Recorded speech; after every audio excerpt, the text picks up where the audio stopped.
could have given up, but you didn't. You could have stopped believing, but you didn't. You could have kept living their expectations, but you decided to make this life your own. And in turn, you're here. Hello everyone, today we're meeting Clint Callahan. He is a social worker, a therapist, and a life coach. Hello Clint, thank you for joining us today. Thank you for having me. Thank you. So let's start a conversation by diving into your journey of becoming the person you are today. What Sure. led you to discover your true passion in life? How did it start for you? It's interesting because I've answered that question a lot lately. And for me, it really started, I guess, when I was born. Because when I was born, I weighed 1 pound, 15 ounces. So 47 years ago, that was a micro preemie. So that basically means that I really wasn't supposed to be here. I wasn't supposed to be alive. I wasn't supposed to be able to think and see and hear and talk and walk and do all the stuff that I can do. So it kind of all started with that. And it's one of those things that when for my parents, it was a lot of you're here for a reason because you survived when so many other babies at that time didn't, because they basically lived every day not knowing if I was going to live or die. And so that's sort of the process. And then I went to, elementary school, middle school, high school, like everybody else. I was bullied a lot in school, and that first created a bunch of anxiety, which gave me somatic symptoms or body symptoms of feeling anxious. So I missed a lot of school. But then it eventually flipped and it turned into anger. And then that anger basically got my parents to see what was going on with me and that sent me to therapy when I was like 12 for the first time to help deal with my anger. And it was at that time that I finally learned that there's words for all the stuff that I was feeling. And it's not just, I only get three feelings. I can be more than just happy, sad, or angry. So it really helped to begin the process of recognizing that there's a whole world of words to explain what's going on inside of you if you learn them. And there's a whole bunch of tools and things that you can use to help you figure out how to manage those feelings, because most of our feelings start in our body, but everyone thinks that they start in our brain. But it starts in our body because of evolution. 185,000 years of hardcore survival has trained our body to be much more aware of the environment than our brain or our eyes or our ears. And so that starts the process. So if you can learn to manage what's going on inside of your body, you can then begin to manage what's going on inside of your brain emotionally. Yes, and a lot of people resonate with that because we feel a lot of stress, anxiety, sadness, depression, and people don't know how to process the emotions that rise up on a daily basis, and they usually, push them down, suppress them, and that builds up over time, and eventually something happens. There's some kind of burst that happens. And if we could just teach ourselves different practices and tools of how to process the emotions that we do consistently, and we don't wait until something bad happens with us ignoring them, because they wouldn't go away. They would usually be stored in our bodies, don't you? Yes. Oh, I completely agree. And the thing about that is that what happens is one of two things.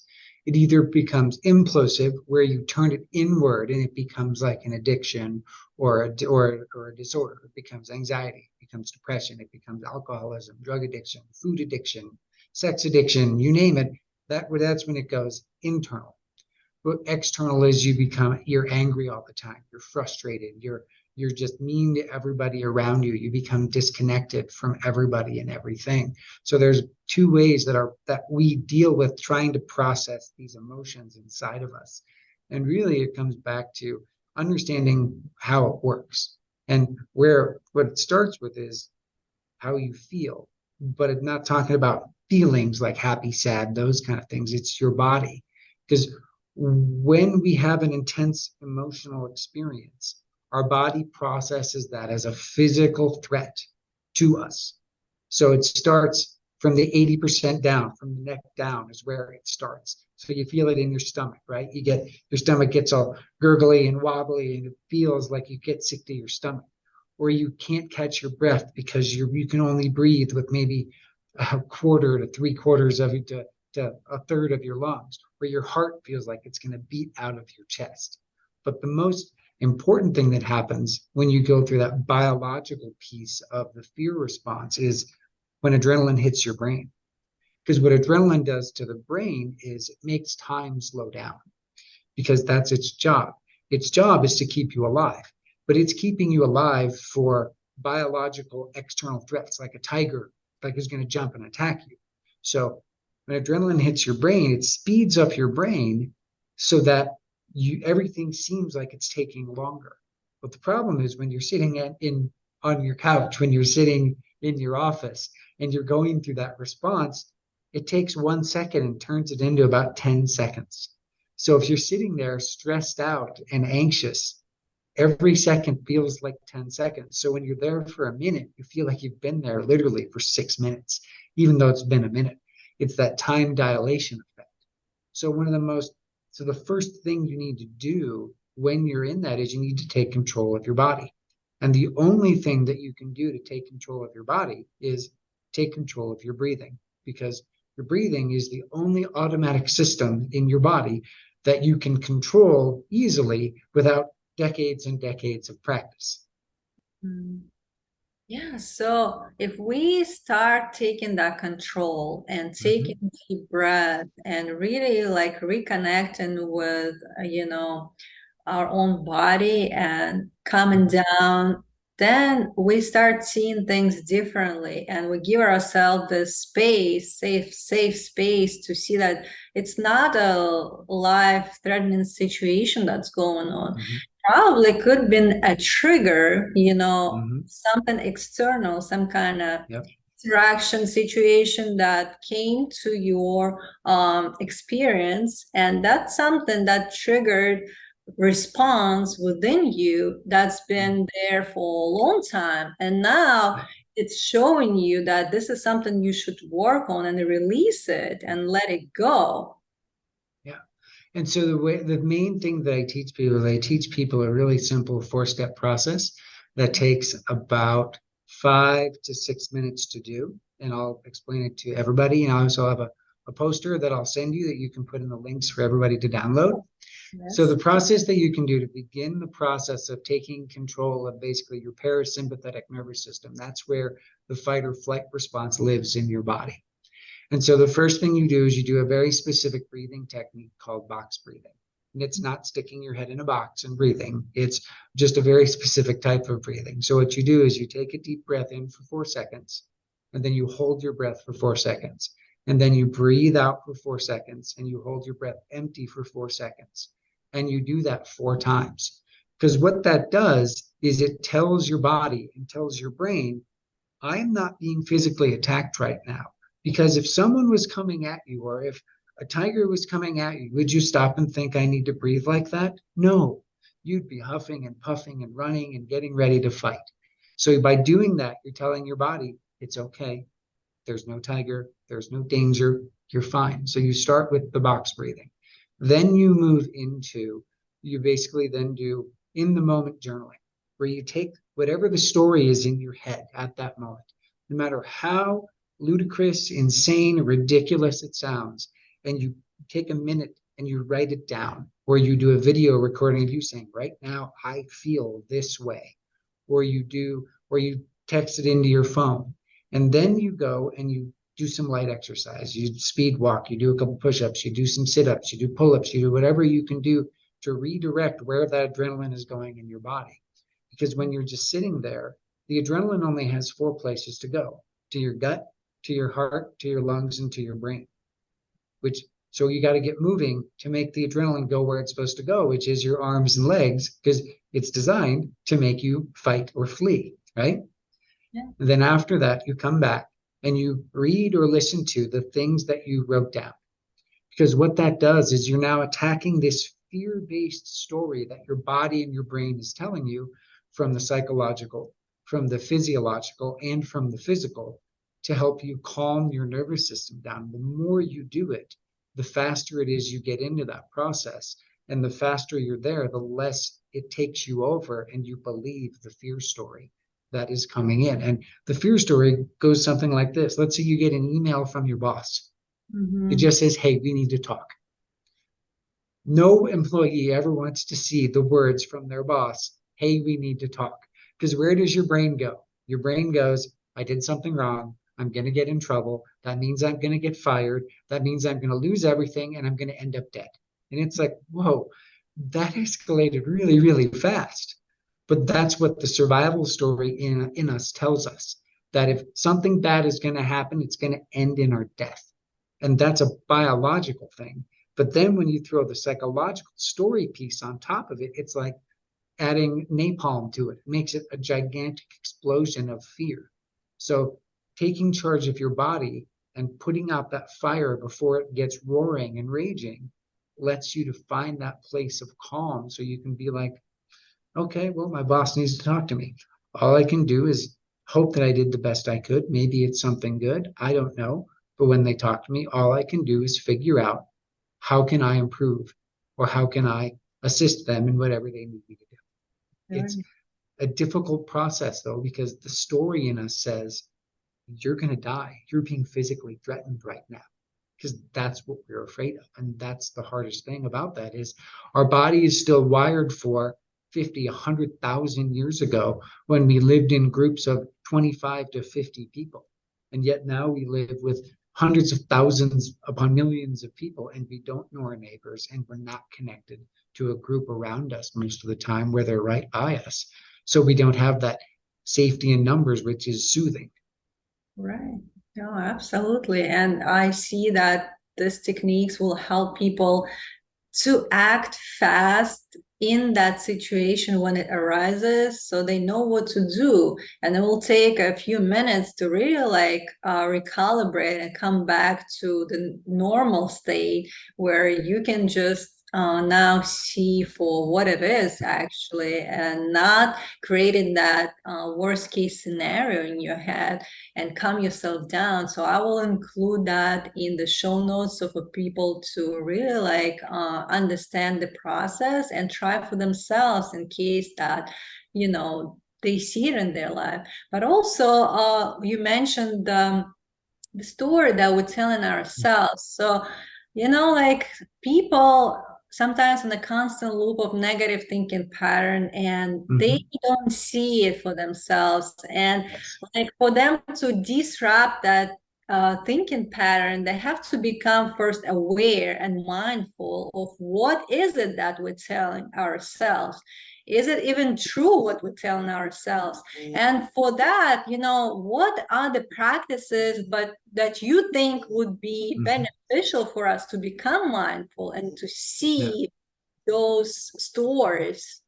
Yeah. So the first thing that I do every day, because I went through a decade of burnout after my mom died, because there was grief and loss. And then my real estate business collapsed when the 2008 crisis happened, and I had to end up living with my in-laws, with my wife and our newborn son in 2009 for about a year and a half. So I was at the lowest point in my life that I could possibly have been at least at that time, right? And so going through that, I had all the negative thinking, all the negative story stuff of, I'm a failure. These things prove it. I can't be a therapist because I couldn't even help my mom.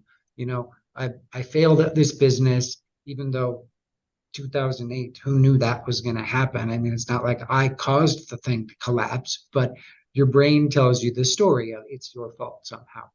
And so from there, I had to begin to figure out a process to break out of that negative thinking. And it first came with being mindful. And mindfulness goes back to really basic meditation practices. And so this is a meditation practice that I've now been doing for probably 10 to 15 years, where I take 3 minutes in the morning to meditate, just sit and breathe. And then I do 2 minutes of journaling to set my intentions for the day, my two main goals, one personal and one professional. And then at lunchtime, I meditate for 3, and then I check in on those goals that I journaled.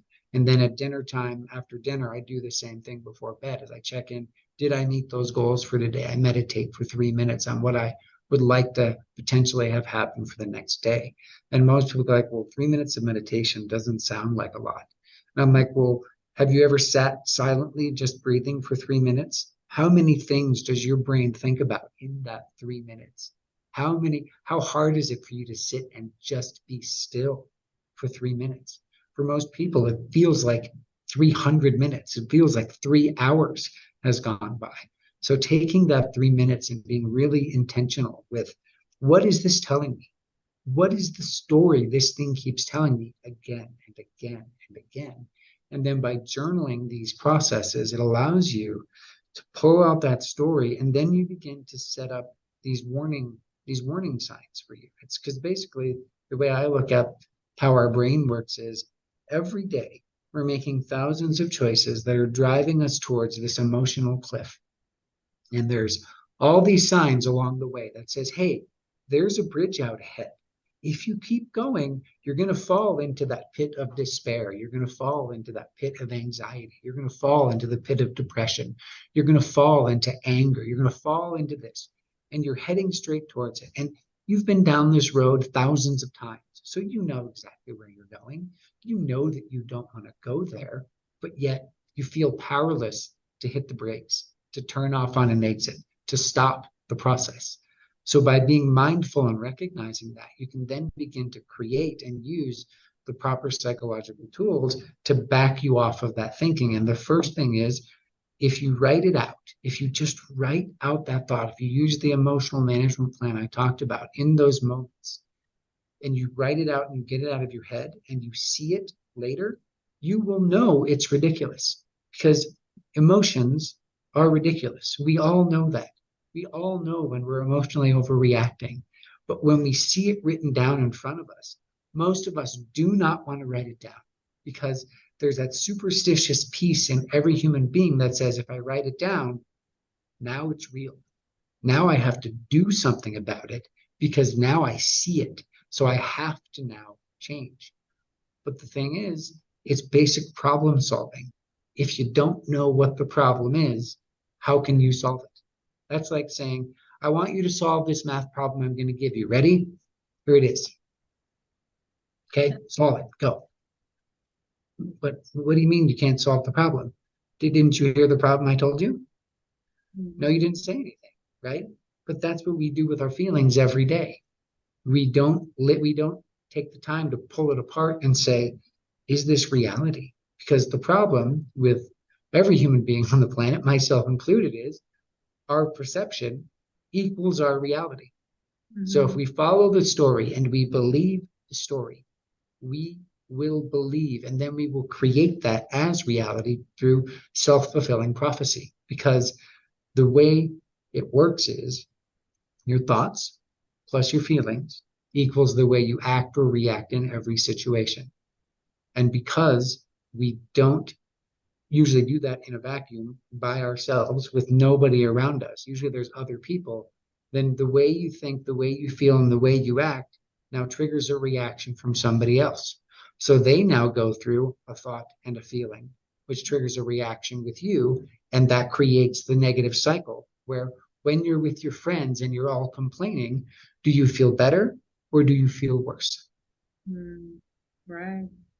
Yes, definitely. And with us really becoming mindful and recognizing those negative thinking pattern that's really creating our life without us even knowing that. It's just running on background, and it's the reason we making certain decisions in life. And we don't know why it's happening, but that's because we acquired it as a belief over time.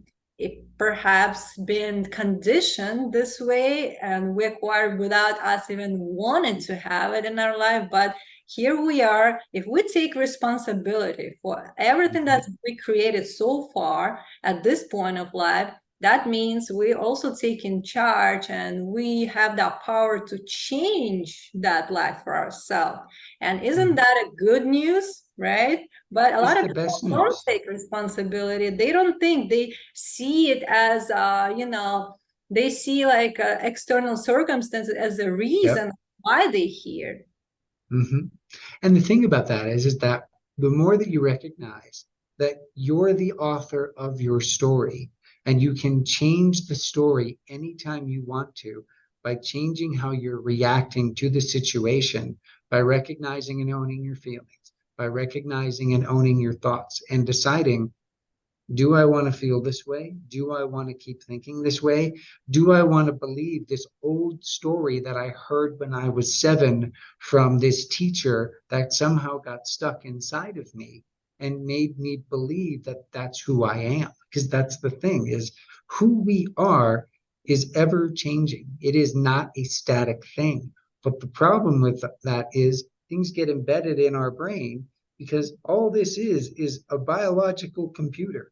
There's little wires in here connected called synapses and stuff, and they create this wiring, but we can change it anytime we choose to if we stop and say, is this really who I am? Is this really the way I want to be? Is this really the way I want to think? Is this really how I want my life to continue to go? And that's the thing, is you can change your life in 100 days if you take small steps and you make the small changes and you have the right tools that you can then pull out in any situation so that you can then navigate that situation with calm and grace and with practiced ease of recognizing, this is what I'm responsible for. This is what you're responsible for. Because the thing that we do when we're out in the world is everybody is trying to give away their responsibility because nobody wants to be responsible for their stuff. They want someone else. If it's somebody else's fault, then I'm powerless and I can't change it. Then I don't have to work on it. And that's the dirty little secret of humanity, is we don't like change. We don't want to change. So if there's any way that we can not change by blaming somebody else for our problems, we'll do it. But then you're not happy. Then you're not content. Then you're not fulfilled because you know that you're lying to yourself, even if you don't want to admit it. Definitely. And when we stuck in that victim mindset, when Mm-hmm. we really not taking responsibility, but rather say, that's your fault, I'm here, or I'm Mm-hmm. experiencing that, really takes our power away. We're feeling stuck and Mm-hmm. unsatisfied, but the more we become a driver in this, in that vehicle that's calling our life, and the more we take in Mm-hmm. responsibility, the more we see for ourselves how we are free to do anything that we want. We are the Exactly. authors of the story, any narrative that I'm going to create for myself. And if I'm going to embody and really become that person who I want to be, isn't that what I want? Isn't that what will give me that joy and happiness? So it really sets you free. But for some reason, when you hear word responsibility, you have Mm-hmm. some kind of like heavy feelings towards it. A lot Mm-hmm. of people do. But the more they start practicing and seeing for themselves how it's beneficial for them and how they can gain that power back and become free in their mind, the more they will really appreciate that, because we all have a choice, we all have free will, Yes. and everything that we are not changing, we're choosing, right? Yes, So, exactly. and that's very important part. We have to make a choice. And, it could be at any point of your time. You can't tell me you're too young, you're too old, you're too anything, right? Mm-hmm. Anything that you've been through, first of all, you have to own it. You have to embrace it. You have to love it, because this is who you are. This is what you really brought you to this point today, right now, being able to become that stronger version of who you are. Mm-hmm. So then from that point on, change your life to any direction that you want to go. And that's really a gift, to become present, because a lot of Yes. people escape being present by either being stuck in the past or being anxious about the future. But nothing will change if you escape the present moment. That's where the power is. don't you Well, and think? that's in the present is the only thing we have any ability to have any type of even semblance of control over, because the past is locked in cosmic concrete. No one's invented a time machine where we can go back and change the past. You can't go to the future because the future doesn't exist yet. So all you have is now. And until you accept that, you will continually stay anxious and depressed. One of my favorite sayings that guides me is something that one of my crisis intervention teacher taught me when I was in graduate school. And it's, in life, you have two choices. You can either be the lightning rod or you can hold on to the lightning rod. But fair warning, if you smell Kentucky Fried Chicken, that means you're cooking yourself from holding on to the lightning rod. And what that means is when you are the lightning rod, a lightning rod has one job: to take whatever gets thrown at it and ground it out into the ground and not bother with it, because the lightning is not it. It's not its thing. Its job is to ground it out and have it go away. And for human beings, we get thrown lightning bolts at us all the time, emotionally, physically, mentally, spiritually, by people around us all the time. Sitting in traffic and someone cuts you off, that's a lightning bolt that hits you. You have two choices in that moment. Am I going to hold on to that and smell Kentucky Fried Chicken? Or am I just going to let it go and just continue about my day? Those are choices that we make thousands of times a day. And at the end of the day, you're either feeling fried or you're feeling energized. And that is your choice. And I choose to be the lightning rod instead of, well, some days I'm Kentucky Fried Chicken, but that's my problem. So I still do that too. But that's the thing, is when you remind yourself of that, it allows you to begin to take ownership of, that's yours. This is mine. I will accept what's mine, and I cannot accept what's yours. That doesn't mean I don't care. It doesn't mean I can't help you. It doesn't mean that I won't work with you to help you go through your stuff. But it also means that I can't hold on to it for you. If you don't take ownership, then nothing will change for you. And that's one of the hardest lessons that I've learned in my life, is that I had to own all the good, all the bad, all just the normal everyday stuff every day in order to continue to move forward in my journey of trying to be the best version of myself. Yes, and the more we really accept who we are, the more we give ourselves that care and love and compassion, the more we connect, then it will just reflect in our relationship with other people. The more we will understand other people and have a better, deeper, more meaningful connection established and relationship in professional, personal life with our kids. And also, Mm-hmm. if we want to be an example for our kids, that's how they will learn. They will feel, they will see. It's not what you say, but what you do, how you behave. And with you really embracing all of that and working on yourself, it will create that ripple effect in relationship with others.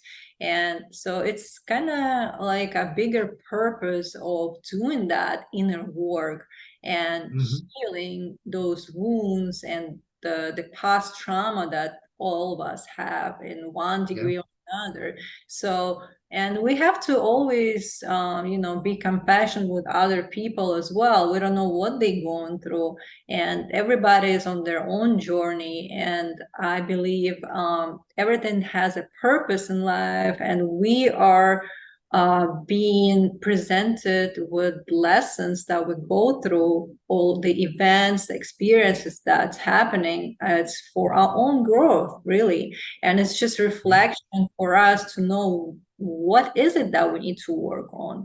And we don't have to really like be defensive, but rather learn from it. Mm-hmm. And that's the thing, right? Is everybody is the hero of their own story. So and that's the thing, right? Even the villain is the hero of their own story. But the thing about life is it doesn't care whether you consider yourself a hero or a villain. It's going to keep teaching you lessons until you either learn them or until you die, because that's what life does. If you keep seeing reoccurring themes again and again and again in your life, It's because you haven't learned the lesson the way you need to. Because all of us are writing our own individual stories. Right now, there's 8 billion plus people on the planet, and each one is writing their own individual story.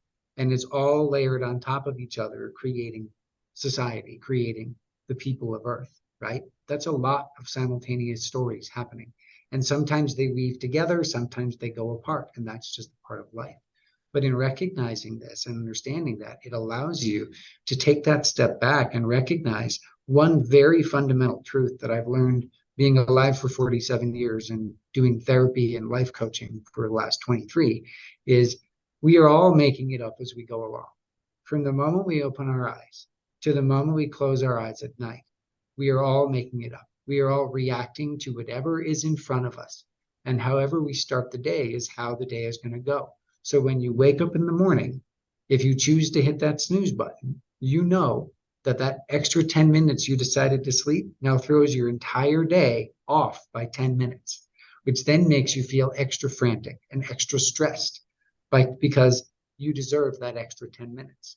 And it's that one simple act can change the entirety of your day. And that's the thing that is why the more people recognize that those really small things can create things that hurt you, or they can create things that help you. That's why taking that 3 minutes in the morning to stop and breathe and set my intentions for the day, and then journaling those intentions so that if I want to change them, I literally have to physically go in and erase it to change those intentions. But then, am I actually being intentional? No. Then I'm actually just lying to myself. And who does that hurt? Me. It doesn't hurt anybody else. It just hurts me.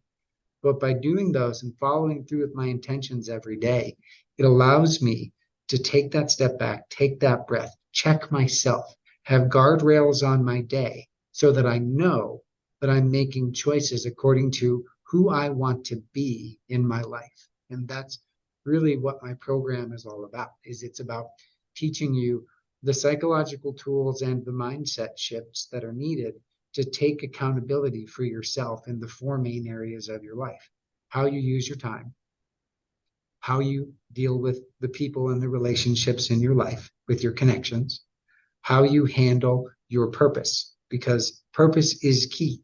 If you don't feel like you have a purpose, then all you're getting is through the day. You're not getting from the day. And it's how you handle your time, because time is one of those things that once you spend it, it's gone. We think we're in the world for so long, but really, in the grand scheme of things, we're not even a dot on a grain of sand on a beach. We're here for 100 years, and yet how much have you done in that 100 years that you look back and go, that was such a waste of time? And when you think about that, it really changes the way you look at things. And like you were talking about children earlier, I read an article about a month ago, which changed the way that I spend time with my boys. They're 14 and 11 right now. And what I found is that 90% to 93% in America of the time we spend with our kids is between the ages of 0 and 18. After that, we as parents get 7 to 10% of them for the rest of our lives. And I'm like, there's no way, like that math is way too high. There's no way that is. So I thought about my own life. Yeah, the first 18 years I lived with my parents. And then I went to college. And then I saw them in the beginning, maybe every other week. And then I started seeing them maybe every couple of months. And then I started seeing them maybe Christmas time, maybe Thanksgiving time. And then I moved across country, went to graduate school, and I saw them twice. Once in the middle and once at my graduation. And then I moved to California. And then I started seeing them every 2 years. So it's true. So when you have your kids, when they're with you, that is the time to pour all you can. So I've changed the way that I spend time with my kids. I don't care how tired I am at the end of the day. If my kids are like, hey, will you do this? I say, yes, I will do it for 10, 15, 20, 30 minutes, whatever time I can spare in that moment. I say yes, and I will do it because that's what they're going to remember. They're going to remember all the times I said, no, I can't. And they're going to remember all the times I said, yes, I can. And that is what I want them to remember, is that I was there even when I was exhausted. I was still present as much as I possibly could be. And the most important things with anything that you do is build in failure. Because if you make failure a part of your goals, you never can fail because it's a part of it. So then if you do that, you will always succeed in your goals because you've built in a day or two, a week, whatever it is that you need. I give myself 3 days a month when I can do cheat days. I'm like, I'm not going to journal today. I'm not going to meditate today. I don't feel like doing it. But I found is because I have them, I rarely use them because 15 minutes a day is not that much to ask to stay on track. And I think like the more we integrate it as a habit, the more Mhm. if we just continue doing it consistently and we're seeing the result for ourselves in the way we Yes. feel, we know it's good for us and it's creating Mhm. that structure, that support system that really goes on automatic pilot and just becomes your lifestyle, just who you are. Exactly. Like it's like a second nature. You don't think Mhm. twice. It's just what you want to do. And you know, like you're gonna feel much better because of that. And it helps you to stay on track. Why wouldn't you do it? You know, so you would start Yeah. thinking differently and it will really help to maintain that result and actually to grow further because Mhm. and we have to also realize that it takes time to integrate the Mhm. change, to establish new habit.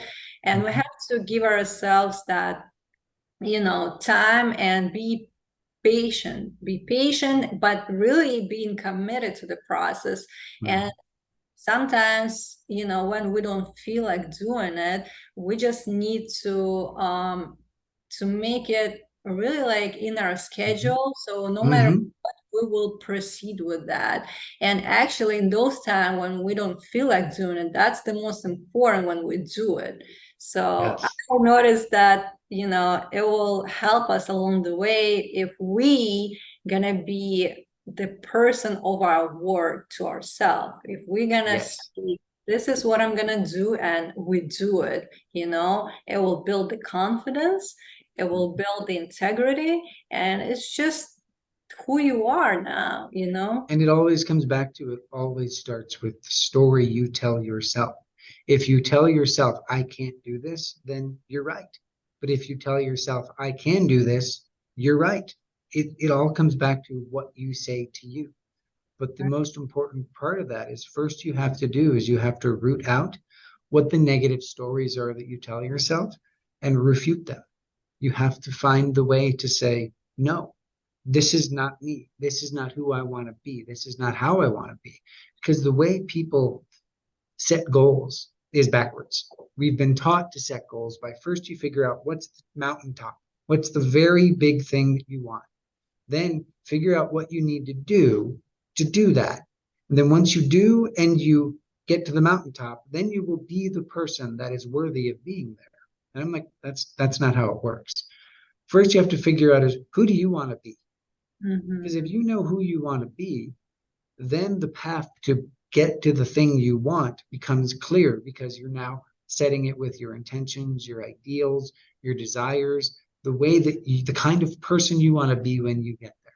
So you first figure out who you want to be, then you learn what to do, and then you have all the things you want. And that's part of the way that I do my thing with my life coaching is I teach people the be, do, have version of goal setting so that they can start with the most fundamental piece in any goal, which is you.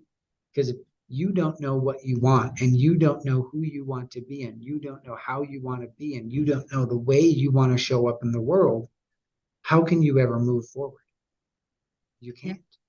It always comes back to basic problem solving. You have to figure out how am I showing up or Mhm. how am I not showing up? Because if you don't know those two things, how can you show up? Yes, and for some people, it's just new way of looking at it and to Yes. change their perspective on that topic. And thank you so much for sharing your thoughts and wisdom. For those who would like to connect with you online, how can they find Mhm. you? So, like I said before, there's going to be in the link a link to talk to me for a 30-minute free coaching call. You can also find me on Facebook and Instagram at Small Changes Big Impact, the number 4 and the letter U. And you can also find me online at smallchangesbigimpact.net/info. And there's an ebook there, and there's a presentation on burnout there, and all kinds of different resources. And just reach out. And if you have any questions, or you're just trying to figure out some things, reach out and talk to me, because that's what my job is. I'm a therapist and a life coach because I want people to be able to change their mind, change their life, and figure out that by just doing these small changes to their habits, that they can change their life. And that if you really do take 15 minutes a day to work on how you use your time, how you connect with people, how you handle your emotions, and how you use your purpose to drive you forward, that your life will be better in 100 days if you make the small changes every day. Yes, definitely. Thank you so much. I'm going to include in show notes. And as we close today, what would be the thought for our listeners for today? That story you tell yourself is your reality. So be very, very careful what you tell yourself. And if you don't like it, you can change it. So do it. Just change it. Thank you. And I hope you enjoy your day. You too. I hope you enjoyed this episode. And if you did, hit the subscribe button and share it with others. Stay tuned.